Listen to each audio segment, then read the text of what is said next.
course, the problem is any passage that we deal with, I always feel like there's stuff that we don't get to say.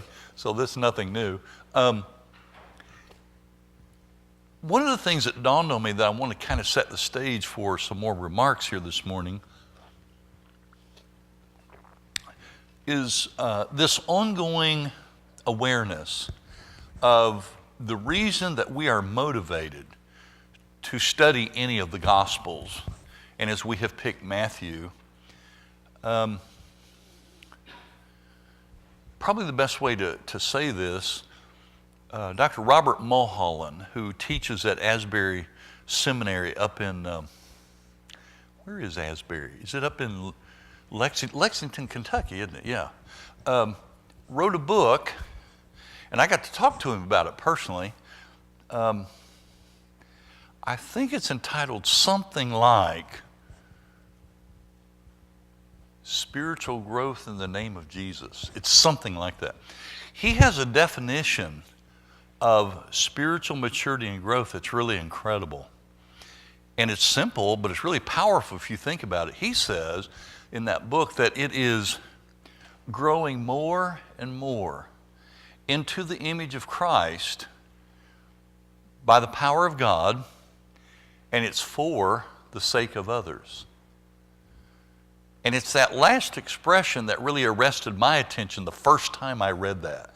Because when we start thinking about our own spiritual growth, and we want to keep on growing and being mature in the faith, if we're not careful, we almost end up putting all of our time and attention just on self. And it's easy to do. But the purpose is, actually, we want to be, if we're trying to walk in the steps of Jesus and we're trying to be like Jesus, then what that means is, yes, we want to become shaped and molded more and more into His image, but there's a purpose for it. Not only is my relationship enriched with God and Christ and the Spirit, but it's for kingdom purposes. It's for the sake of others. I grow and I mature for the sake of others. First time I read that, it was one of those new realizations that kind of knocked me off my feet. And I had to really think through that because I was not accustomed to thinking that way. You know, I'm growing and maturing for me. You know, well, of course, that's where you start, but it's for the sake of others. Oh, okay. So when we're going through studying about Jesus in the Gospels, and like I said, we picked out Matthew, the overarching purpose, yes, we want to be more like Him. Yes, we want to follow in His steps. And yes, we want our earthly ministry, personal earthly ministry, in some way to mirror that of Jesus, but it's with this purpose of serving others. It's for the sake of others. Oh. Now, and I'm assuming, looking out over the group that's sitting here this morning, you all have had enough of your own Christian experience and your life journey as a Christian. You know exactly what I'm talking about. The difference that it makes when, and you may even be able to think back in your own life, when all of a sudden you realize, oh, being a Christian is not just about me. Oh, I am here, called as a Christian, a child of God. It's for God to work through me for the sake of others. So that this fundamental identity as being a servant of Jesus is kind of who we are. And so as we're going through the Gospel of Matthew and we're picking up these clues, what does it mean really to be a servant? And if I really am serious about my spiritual growth and maturing, and it's for the purpose or for the sake of serving others and caring for others, what guidelines does Jesus give me? So this is just to kind of wrap our heads around the motivation of why we're doing this.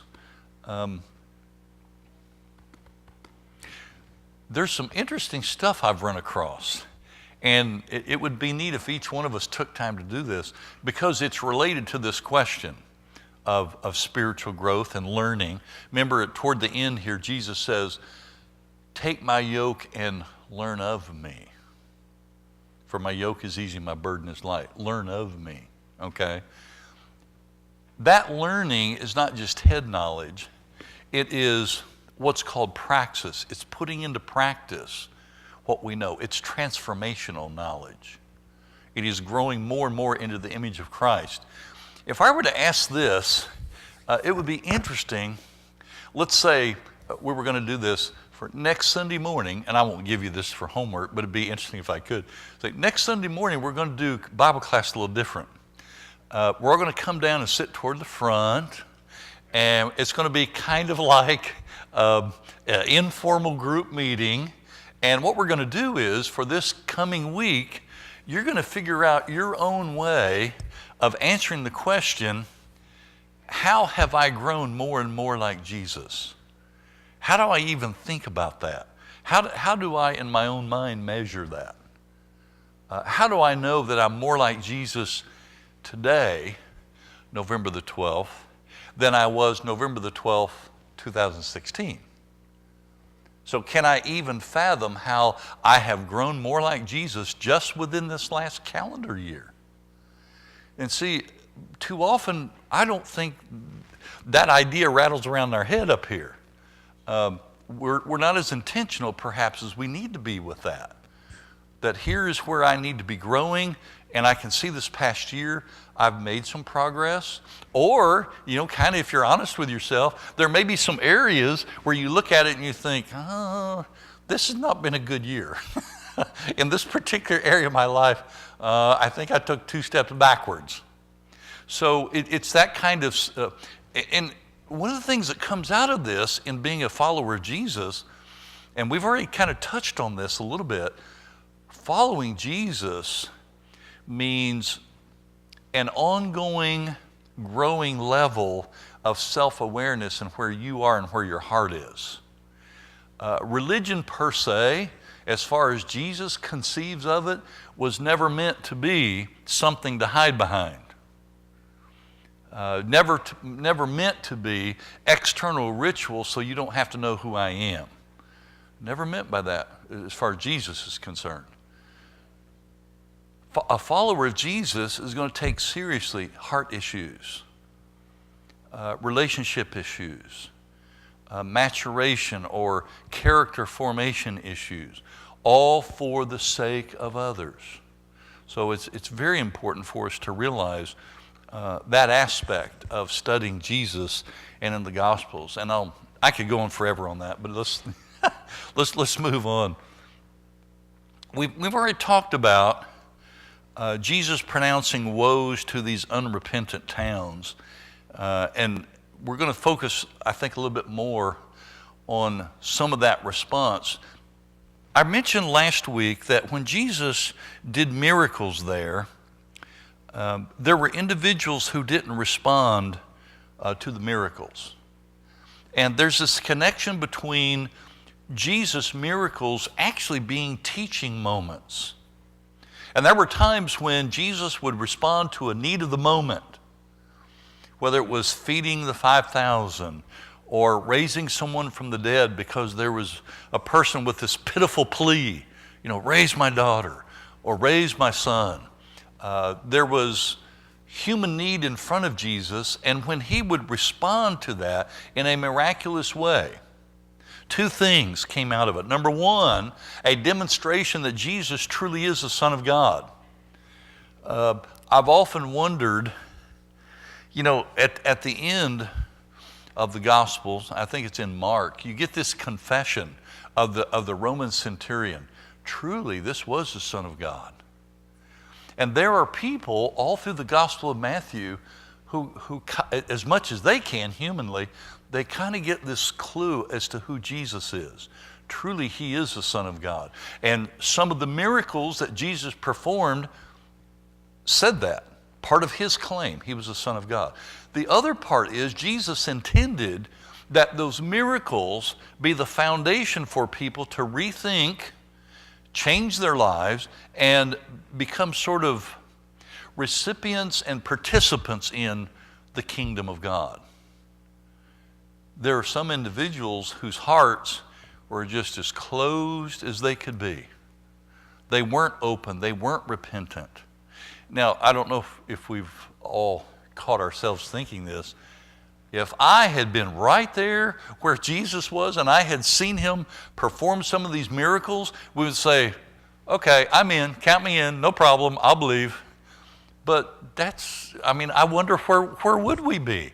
Because there were some people that actually stood there and saw some of it, and instead of saying, truly this is the Son of God, guess what the other option was?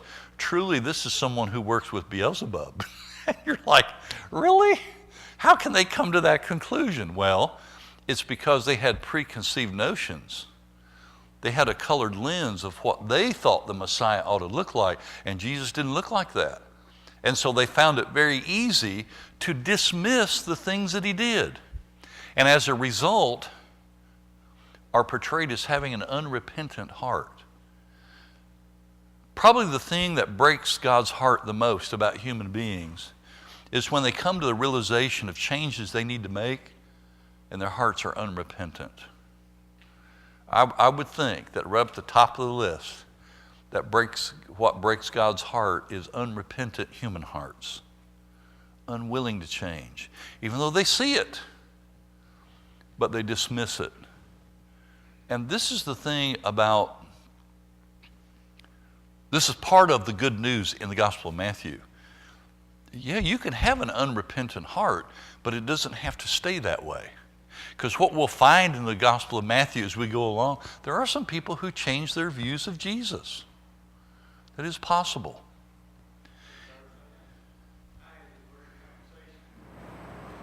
With somebody yesterday. Okay. And I think part of the issue is that it is behind the motivation that the person has.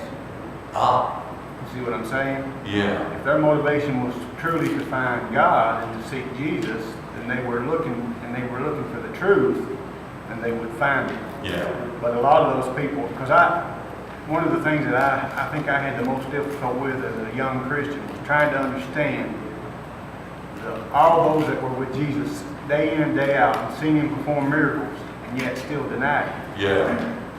And that's true this day and time. If we're actually seeking for the truth, we'll find it. But if we got a motivation other than that behind it, then we're not going to see what it is that God's got in store for us. I think you're exactly right. The passage in Hebrews 11 speaks to that. Remember where it says, God blesses those who diligently seek him, and he's a rewarder of those who seek. This word diligently seek is a fascinating word. It means basically with every ounce of your energy, you're going after something. You ever lost a $20 bill? I know, I just had it with me. It was in my pocket. What do?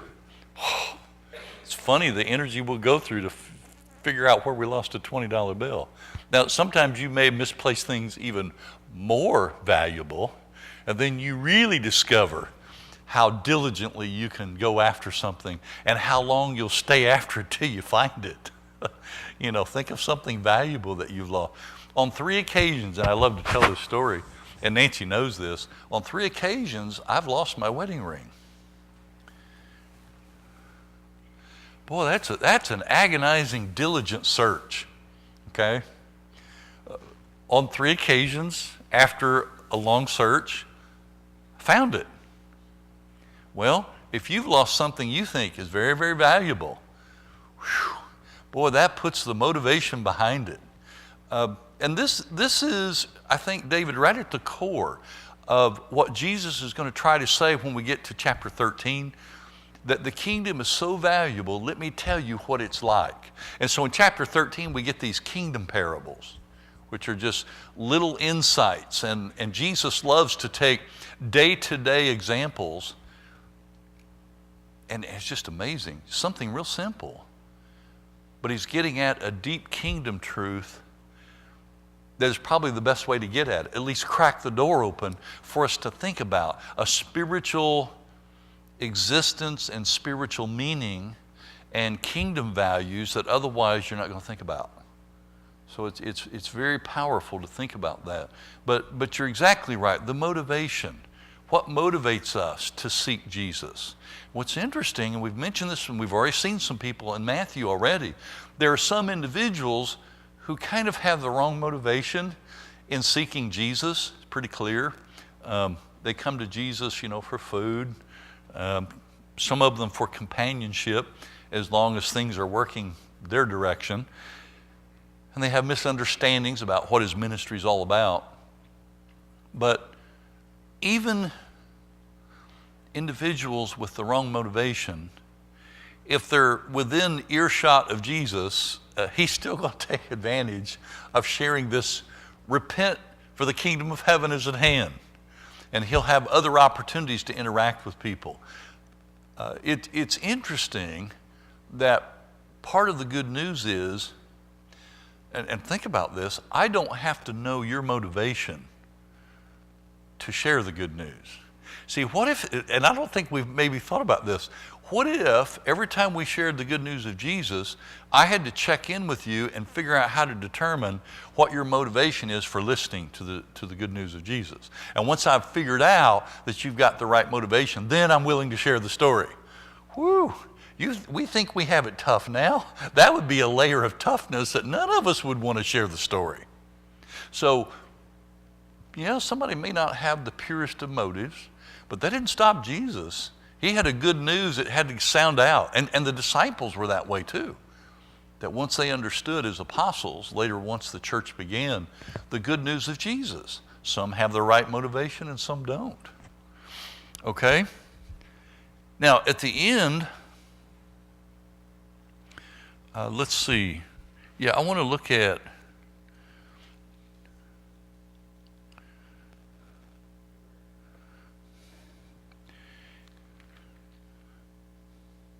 let's look at, I want to look at beginning with verse 30.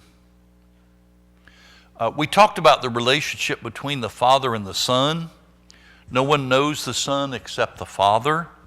No one knows the Father except the Son, and those to whom the Son chooses to reveal him. And I think that's a little veiled reference to Jesus working with his disciples, though he doesn't say this.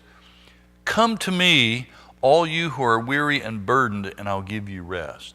Jesus doesn't define this weariness and being burdened. And so we're kind of left with these categories. We're in chapter 11.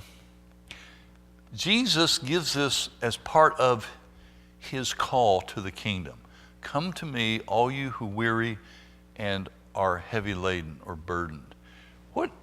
What do you think he's really saying here? Why would that even be part of the invitation? What's he inviting? We need to ask, who is he inviting, and what is he inviting them to? Who are the weary and the burdened, do you think?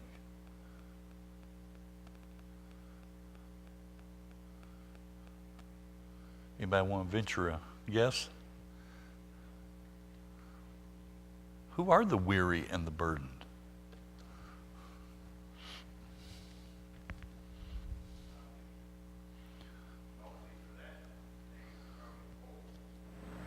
Those who didn't have anything, who faced life and troubles. But if I remember correctly, when he read this, he was talking, he was speaking to the apostles. Uh-huh. Yeah, Jamie? I'm cheating. It's not one of my references. Oh, okay. So what did you come up with? It says that it's talking about, could be talking about the heavy burden that the Pharisees put on I think so. everybody. And that would be a hard thing to deal with. Well, it would. And think how, and think how that dovetails into what we've already talked about. What has gotten Jesus into so much trouble is that he even dares to redefine religion. Now, how would you feel? Think about this. Somebody comes into your world and tries to redefine church for you. How open are you going to be to that? And tries to redefine for you what religion looks like. Well, just in our own skin and our own experience, we know how resistant we would be with that. Well, we shouldn't be surprised that Jesus gets the kind of resistance that he does. Now, because he gets that kind of resistance, he is trying to reach out to people who have felt the burden and the wearisomeness of a religion that put so many burdens on people that it was impossible for the average person to live up to it. And think about this. This is interesting too. And I was thinking this morning about Paul. This would certainly fit him. Sitting at the feet of Gamaliel. See, those who were trained in the rabbinic tradition, they knew all of the interpretations. They knew all of the external rituals. They knew what it meant to be kind of one of God's elect and kind of up here in the spiritual echelon of, what word do I want to use? Kind of God's favored ones, because the Pharisees certainly felt that. And as a result of that, they had almost, here's a way of describing this, created a religion that had not only a caste system within it, they would never say that, but that's what was going on, but also so many burdens related to it that you get the picture by the time Jesus hits the scene. The average Jew really just was overwhelmed with everything required of them. Look at what Jesus does with it. He turns everything upside down on its head. So that when we come to God in our covenant relationship, Jesus narrows it down to 2 commandments, not 615. That's what's in the Old Testament. If you want to take time, I invite you, get a piece of paper, number from 1 to 615, see if you can find them all. That's a lot of them, okay? Jesus says, commandment number 1, love God with all your heart, mind, and soul, and strength. What's commandment 2? Do you think that should be up at the top priority of what we believe a faithful life is? Now, what's interesting about that, there are 2 things with those 2 commandments. They're both specific and they're both generic.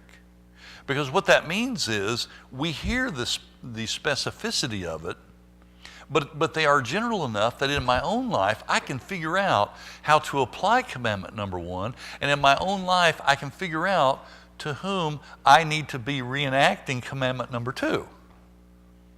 Same thing in your life. It's an amazing thing.